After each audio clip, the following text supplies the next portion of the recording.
Hi friends, in this video I am going to show you how to make a user account and administrator on Windows computers. To make a user account and administrator in Windows, you need to have an existing administrator account.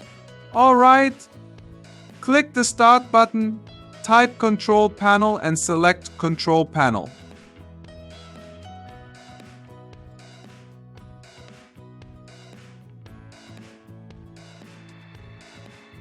In the Control Panel window, click on User Accounts.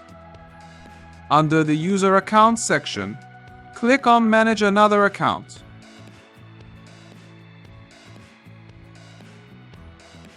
You can see a list of user accounts on your computer.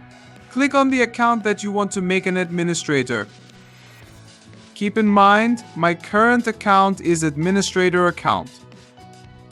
Now, you can see options related to that account. Select Change Account Type.